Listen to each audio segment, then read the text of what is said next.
Buenos días a todos, soy Jeff Grafton y qué bueno estar con ustedes en un lugar diferente hoy. Quiero darle la bienvenida donde quiera que esté viendo, en línea, en el auditorio principal o afuera, en el pasillo o a lo mejor afuera, en los espacios de adoración que están en las áreas libres. Yo estoy hoy en un estudio de alfarería al lado en la escuela Academia Cristiana que está aquí al lado y quiero agradecerles por dejarme utilizar el estudio de ellos hoy. ¿Por qué estoy yo aquí? En esas series llamadas Escogidos, encontramos en Romanos una ilustración en el capítulo 9 y 10 y el 11. A veces se menciona esto en el verso 21 del capítulo 9. Acá dice así: el que hace vasos de barro no tiene el derecho de hacer con el mismo barro una vasija para usos especiales y otra que sirva para uso común. Y nosotros hemos profundizado en este pasaje. Pero yo quisiera que ustedes lo mantengan en su mente hoy. El hecho de que Pablo está mencionando esto aquí tiene que ver con la justicia. ¿Cuántas veces usted ha exclamado, no es justo, no es justo? Nosotros lo decimos muy a menudo. Si usted tiene niños en casa, usted lo oye eso todo el tiempo. Mamá, no es justo, papi, no es justo. Una joven llamada Mari Ángel es autística y escribe poesía maravillosa. Y ella escribió el siguiente poema titulado No es justo. No es justo, no es justo para nada. Yo realmente quería un unicornio de mascota. Yo lo llamaría Bella, Bella, y yo estaría con él para, para compartir mi comida, mi cuarto, lo llevaría a la escuela, pero me dijeron que no, que no. No puedes tener un unicornio de mascota y yo no entiendo. ¿Saben por qué? Por favor, explíquenme para que yo no llore. Nosotros a veces pensamos que hay cosas injustas y que se han vuelto negativas hacia nosotros, cuando no podemos tener cosas que ni siquiera existen. Nosotros no podríamos tener un unicornio de mascota y alguna gente dice simplemente no, no es justo. Hay unas preguntas que nos hacemos en la vida. ¿Dios tiene el derecho de hacer lo que Él quiera? ¿Es justo como él trata a la gente? La metáfora de el barro y el alfarero, por ejemplo, dice en Isaías, ay del que se atreva a decirle al hacedor, ¿qué estás haciendo? ¿Acaso le va a decir el barro al alfarero, ¿qué haces? A veces yo he tenido conversaciones con gente que me ayuda a entender si es posible entender qué es lo que haces, Dios, qué es lo que haces. Dios le dijo a Jeremías, en Jeremías 18:3, le dijo, ve a la casa del alfarero y observa lo que está pasando allí. ¿Y qué vio Jeremías? Él vio tres cosas. Él vio en el capítulo 18, dice, y fue a la casa del alfarero y allá estaba haciendo algo en la rueda y él vio que el alfarero tomó el vaso que estaba haciendo y lo rompió e hizo otro nuevo.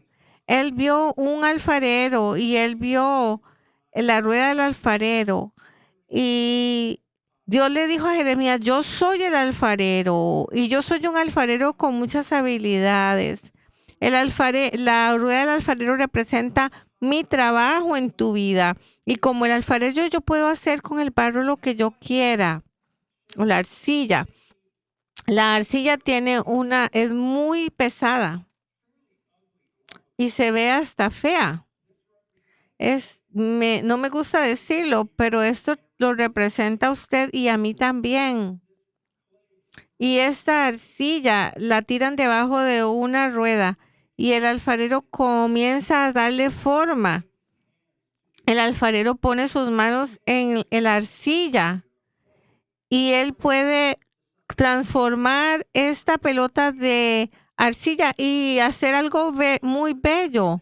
Y mientras Jeremías está observando lo que está haciendo el alfarero, él se da cuenta que el alfarero puede hacer lo que quiera y como quiera.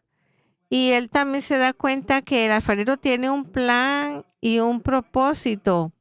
Nadie que lo esté viendo puede tener idea de lo que el alfarero está haciendo, pero el alfarero sí lo sabe. Y ahí es donde usted y yo tenemos un reto en nuestras vidas de confiar en el alfarero divino.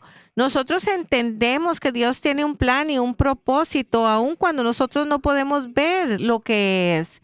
Y es muy bonito cuando Dios nos pone como una pieza de barro en la rueda. Y Dios podría decir, bueno, no estoy muy contento con lo que se está formando aquí. Y entonces se lo rompe y lo vuelve a hacer. Y esas son las partes difíciles de la vida. Cuando Dios rompe y comienza a hacer algo nuevo. Cuando Él nos da premios, cuando Él comienza a tocarnos con cuidado, a formarnos.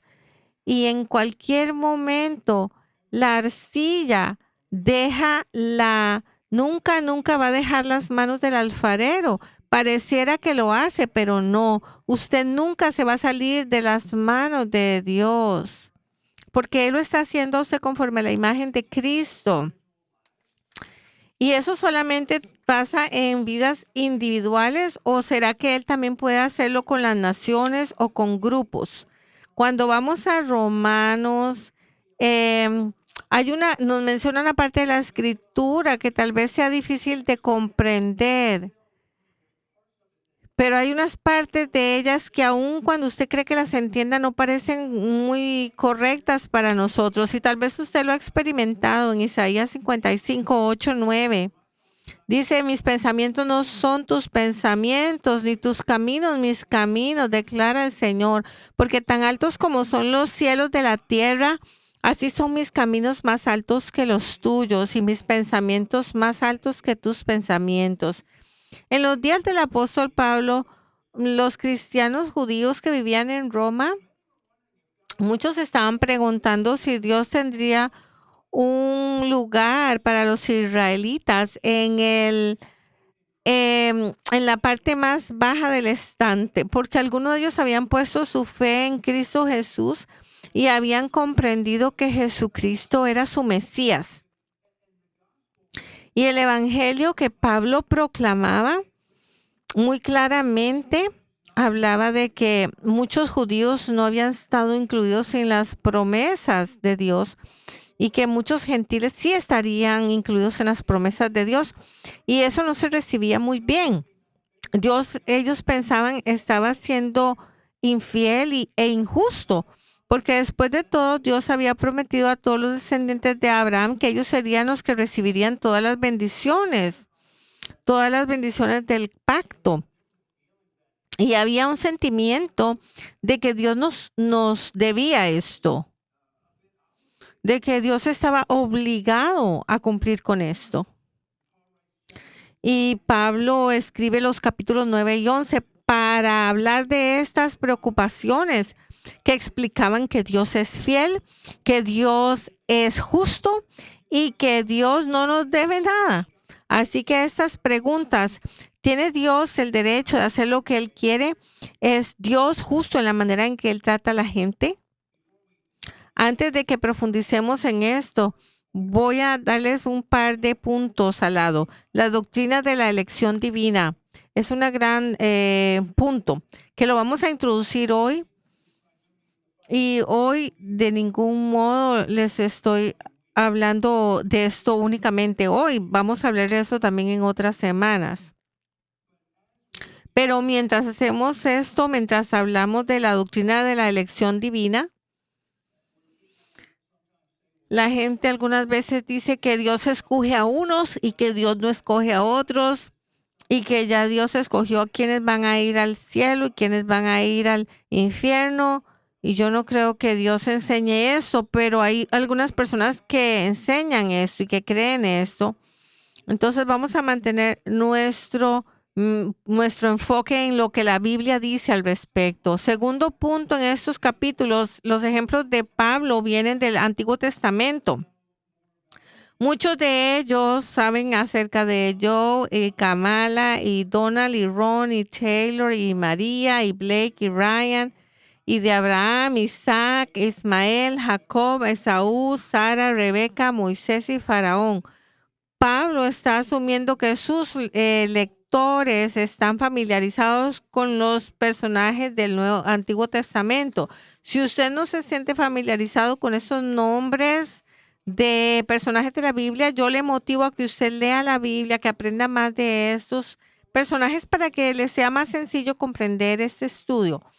En Romanos 9, 6, 18, usted dirá, Pastor Jeff, yo pensé que nunca iba a llegar allí. Vamos a leer. Vamos a orar primeramente antes de leer. Señor, bajamos nuestro rostro delante de ti, nuestro Dios, a quien nos volvemos. Esta es tu palabra y la creemos. Creemos que hace tu trabajo por el poder de tu Espíritu en la vida de tu gente.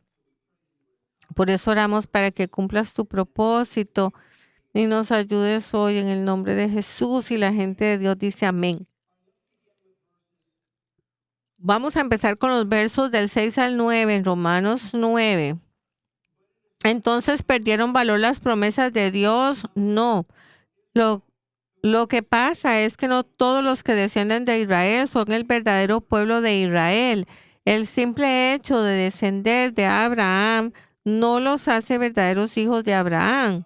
Por eso las escrituras dicen que las promesas se aplican solo a un hijo de Abraham, Isaac. Esto quiere decir que no todos los hijos de Abraham son hijos de Dios. Solo se les considera verdaderos hijos a los que son en el cumplimiento de la promesa de Dios. Por eso el Señor prometió esto. El año que viene, Sara tendrá un hijo. Los que han estado con nosotros desde enero saben que hemos estado estudiando desde enero el libro de Romanos. Y usted va a leer eso y usted va a decir, ya me perdí porque esto está fuera de contexto. Bueno, aún los que hemos estado aquí en el contexto, que hemos estado en el estudio desde enero, podemos sentirnos perdidos. Vamos a ir a través de esto juntos. ¿Qué es lo primero que vemos aquí? Es que nosotros somos salvos por gracia, no por una carrera.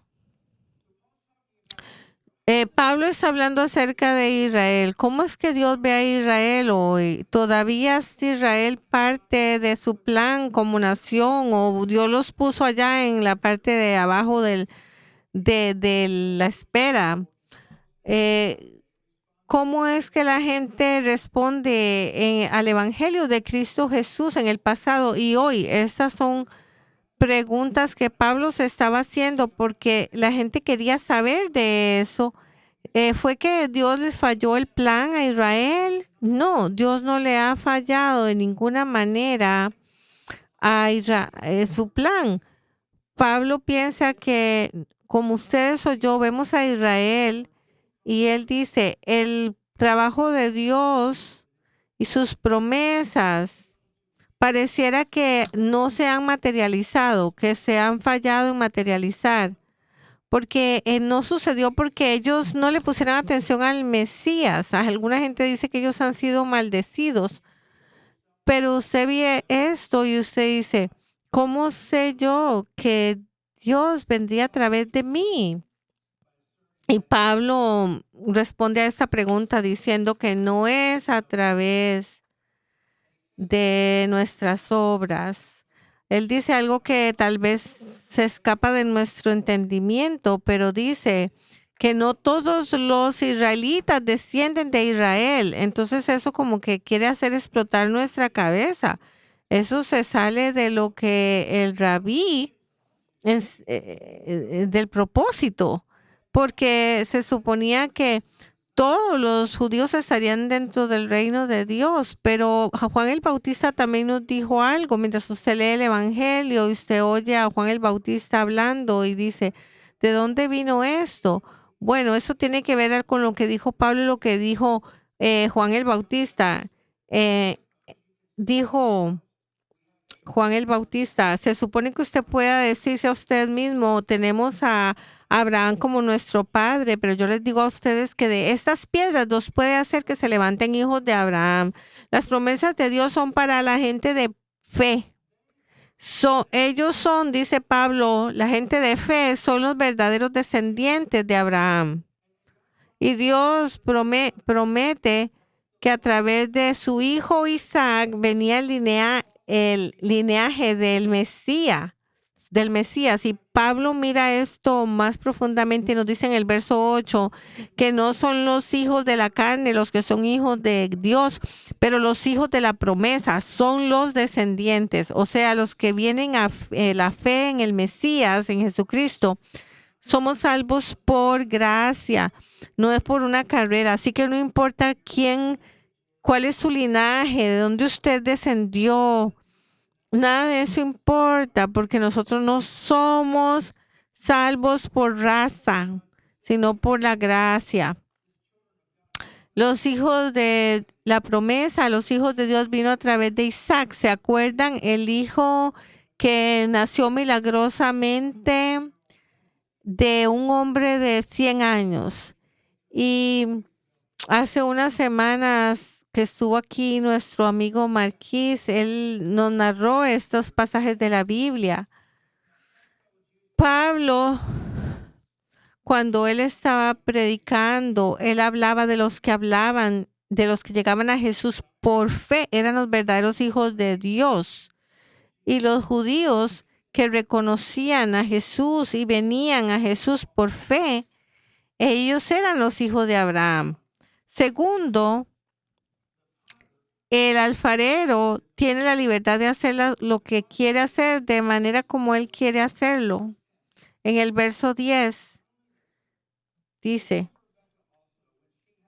lo mismo sucedió con los hijos de Rebeca, que tuvieron un mismo padre, Isaac, nuestro antepasado.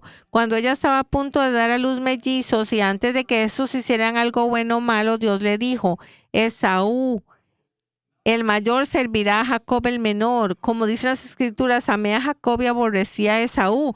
Así confirmó Dios su propósito de elegir a quien él quiere llamar, sin tomar en cuenta lo que la persona haya hecho. ¿Se acuerdan de que yo les dije que iba a oír unas cosas que nos hacen sentir incómodos? Bueno, él dijo, yo amé a Jacob, pero odié a Esaú. Como Sara, Rebeca tampoco podía tener hijos. Entonces eso hizo que Jacob, a quien su nombre fue cambiado a Israel, un hijo de fe. Pero el punto está tomado de Malaquías, porque antes de que los hijos de Rebeca nacieran, los gemelos, Dios escogió a Jacob para que estuviera en la línea del Mesías. Tal vez lo que nos puede ayudar a entender esto mejor acerca de la fe es en el contexto de la divina elección. ¿Cómo se sienten? Es mucho, ¿verdad? Es mucho. Tal vez tenemos que respirar antes de movernos.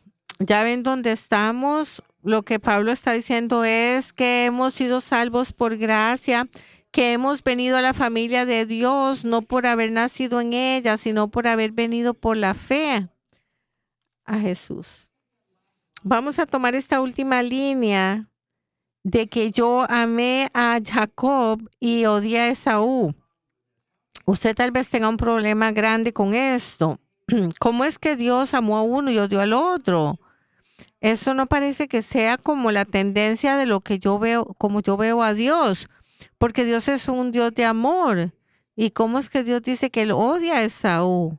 Pero ¿qué es lo que pasa aquí? Bueno, de nuevo, el contexto es el rey. Así que usted tiene que tomar el contexto de la palabra odio en hebreo. La palabra odio en hebreo también se utiliza en el Antiguo Testamento como amar menos, amar menos. Entonces nos da otra manera de pensar en eso, ¿verdad?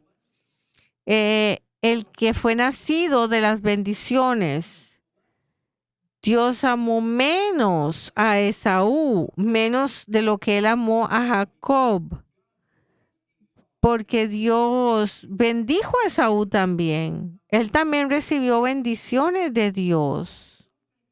Así que yo no creo que esto es la misma manera en como nosotros usaríamos la palabra odio, sino que yo amé a Jacob porque de él va a descender el Mesías, pero a Esaú lo amó menos.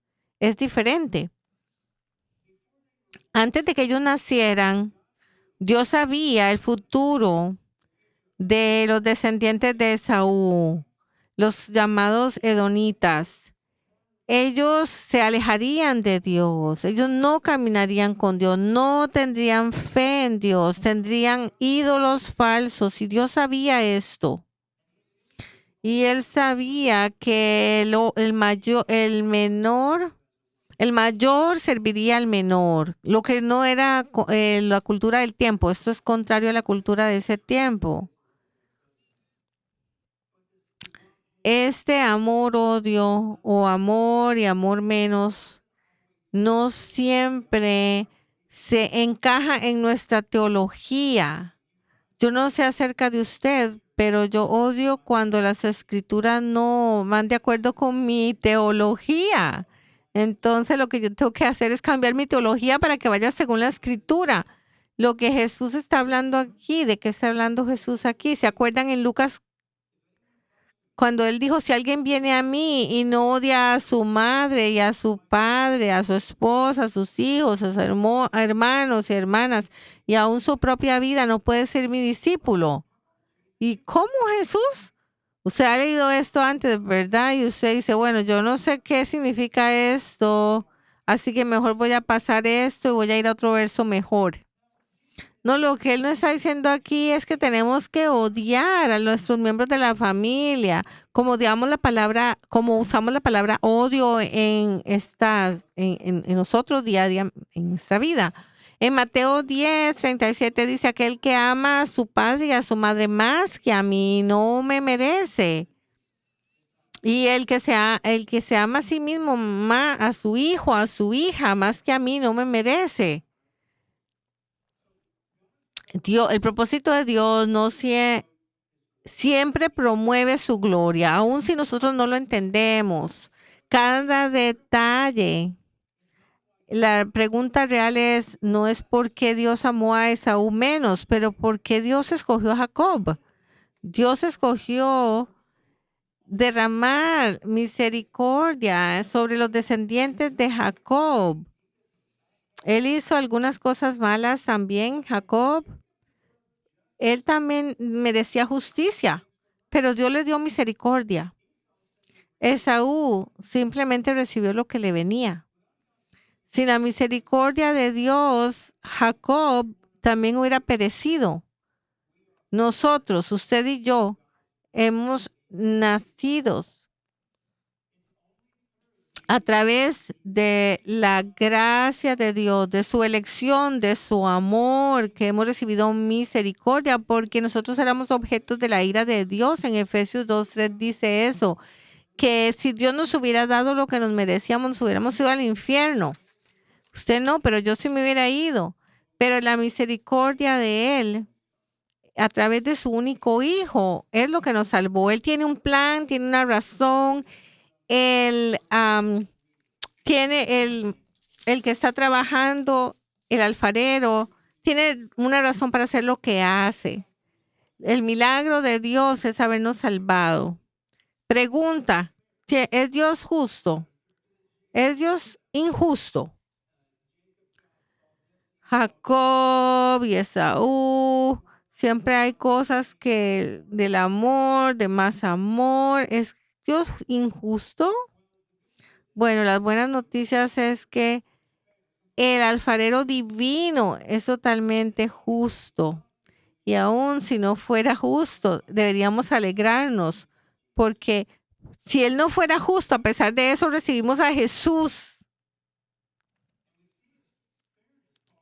Y la justicia nos recuerda de la misericordia de Dios a Moisés. Miren el verso 14. No hay injusticia en Dios. Es un hecho que Dios le dijo a Moisés: tendré misericordia de quien yo quiera y de quien yo quiera me apiadaré. Por eso las bendiciones de Dios no las obtienen quienes las quieren ni quienes se esfuercen por obtenerlas. Depende de que Dios tenga misericordia de ellos. Estamos hablando ahora de Moisés, de la posibilidad de que Dios pudiera ser injusto, pero la respuesta de Pablo es: Él es totalmente justo y su justicia la justicia de Dios no se va a manchar por la elección divina. Moisés no escogió ser el libertador de una gran nación. Y cuando Dios puso su mano en Moisés y lo escogió y Moisés supo, ustedes se acuerdan la respuesta de él a Dios: dijo, aquí estoy, envía a mi hermano. La gente, él es elocuente, mi hermano es elocuente, la gente lo va a escuchar a él. Pero Dios le dice: no es a tu hermano, es a ti.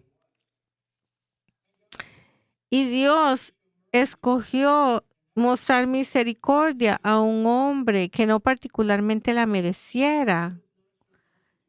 Dios ha mostrado misericordia de nosotros, no por nuestras obras, no por nuestra voluntad. Lo hizo porque Él quiso y porque Él quiere. Y el divino alfarero puede hacer lo que Él quiere. Y Él es misericordioso. Así como Dios mostró la justicia a su pueblo cuando se encontró con el faraón. Dice en Romanos 9, 17, 18. Porque la escritura le dice esto a Faraón: te hice rey precisamente para mostrar en ti mi poder y para que mi nombre sea proclamado en el mundo entero. Como ven, Dios se apiada de quien Él quiere y endurece a quien Él quiere endurecer. Dos cosas acerca de Faraón, el líder de la nación de Egipto. Número uno, Faraón era un pagano y nunca siguió a Dios. Y segundo, Faraón endureció su corazón muchas veces en contra de Dios y Dios lo levantó como un rey de Egipto. Pero cuando Moisés le dijo: deja que mi gente se vaya, Faraón dijo: no solo una vez, sino una y otra vez. Entonces Dios usó el corazón duro de Faraón para mostrar al mundo entero el poder de Dios a través de las 10 plagas. ¿Dios es injusto? No, Él no es injusto, porque si usted lee el Antiguo Testamento, usted se va a dar cuenta de que dice que Dios le endureció el corazón a Faraón. En realidad eso fue lo que pasó. ¿Eso pasa? Sí, Paul New, un erudito de la Biblia, dice que las primeras 5 plagas, Faraón endureció su propio corazón contra Dios. Y fue allí cuando Dios comenzó a endurecer el corazón de Faraón. Pero aún después de la 7ª plaga, el corazón de Faraón se endureció porque él mismo quiso en contra de Dios. Dice que Dios conoce el futuro. Dios solamente va a endurecer corazones que han mostrado su propia rebelión. Corazones que nunca quisieron encontrarse con Él. Cuando la gente quiere venir a Dios, Dios no va a endurecer su corazón. Cuando la gente quiere conocer a Jesús, Dios va a tener misericordia. Pero solo cuando usted está dispuesto a recibir su misericordia. Pablo está hablando del deseo de judíos que quieren venir a Jesucristo. Él ya dijo que Él daría su propia alma si Él pudiera, que Él les está diciendo que ellos solo lo pueden hacer a través de la gracia de Dios y la compasión de Dios, pero que ellos deben escogerlo a Él, escoger a Cristo. Así que así es con nosotros, así es con nuestra nación. ¿Qué vamos a escoger? ¿Cuál es tu elección? Un par de aplicaciones y concluimos. Número uno, si usted no acepta la misericordia de Dios, un día usted va a tener que enfrentarse a la justicia. Si usted no acepta la misericordia de Dios, un día va a tener que enfrentar su justicia. La única forma de ir al cielo es a través de la misericordia de Dios, pero Dios nunca va a forzar su misericordia en usted. Si usted persiste en rehusar la oferta de perdón de Dios a través de Cristo Jesús, y si usted insiste en seguir sus propios caminos y no recibir la gracia de Dios, entonces usted va a tener que encontrarse con la justicia de Dios. Ese C.S. Lewis nos recuerda a nosotros que solo hay dos posibilidades en el universo, ya sea que el hombre le diga a Dios que tu deseo sea cumplido o que Dios le diga a los hombres, "A- está bien que sea tu deseo cumplido". Si usted escoge vivir la vida en vez de vivir de acuerdo a la voluntad de Dios, un día va a tener que ver la justicia de Dios. Y finalmente, el divino alfarero puede hacer lo que él quiera y siempre lo hace con un propósito en mente. Déjeme terminar con una historia. Philip Yancey es un cristiano, un autor cristiano de los más vendidos. Tal vez usted haya leído algunos de sus libros. Philip fue un jugador de ajedrez en el colegio y él se consideraba muy bueno y ganó muchas competencias. Pocos tiempo después, este jugador se perfeccionó en sus técnicas y escribió esto. Yo aprendí lo que es jugar contra un maestro. En cualquier ofensa clásica que yo este maestro encontraría cómo vencerme con una defensa clásica. Si yo me hacía tomaba un riesgo más grande y usaba una técnica que no era muy conocida, él incorporaba otras estrategias más fuertes para vencerme. Aunque yo tuviera la libertad para hacer cualquier movimiento, yo escogía el movimiento y pronto llegué a la conclusión que ninguna de mis estrategias le importaba realmente mucho. La garantía superior de sus capacidades era lo que me movía a mí inevitablemente y al final terminaba sirviendo para sus propias estrategias para ganar. Y Yancey va y sugiere esto. Dios está llamando al mundo a su creación de la misma manera. Él nos garantiza libertad para rebelarnos contra su diseño original, pero aun cuando nosotros lo hacemos irónicamente, eventualmente su meta es la restauración. Si aceptamos que Él nos transforma, y que Él nos ve las cosas buenas y las cosas malas que pasan y en medio de todo eso Él actúa. Las cosas, así como un maestro de ajedrez juega con un principiante, Él sabe que va a tener la victoria sin importar cómo se vea el tablero. Usted no puede tener un unicornio de mascota. No lo entiendo. ¿Ustedes saben por qué? Explíquenme para que yo no llore. Dios es el maestro del alfarero. Él, aun cuando nosotros queremos las cosas de otro modo, como cuando las cosas son muy difíciles, la victoria está segura porque Él puede hacer que cualquier situación que usted esté pasando hoy, Dios la puede cambiar porque Él es Dios y Él sabe lo que Él está haciendo. Usted es el barro, usted es la arcilla, está en las manos del alfarero. Usted lo cree, usted puede confiar en esta verdad. El alfarero tiene la libertad de hacer las cosas a su modo. Vamos a orar. Papito. Nosotros somos arcilla en tus manos. Gracias por moldearnos y hacernos en los hombres y mujeres que tú estás creando hoy. Limpia nuestros corazones, Dios Padre, de todo lo que no es tuyo y lo que no sirve para tus propósitos. Gracias por las situaciones de las que tú nos has sacado, las situaciones que nos causaron pena y frustración, pero que nos hicieron más fuertes al final. Te oramos para que nos moldees y nos hagas según tu deseo. Confiamos en que tú sabes mejor y que tú siempre eres justo y que tú eres misericordioso y siempre tus propósitos están en tu mente para nosotros. Y queremos caminar cada día en esta verdad. Oramos en el nombre de Jesús. Amén.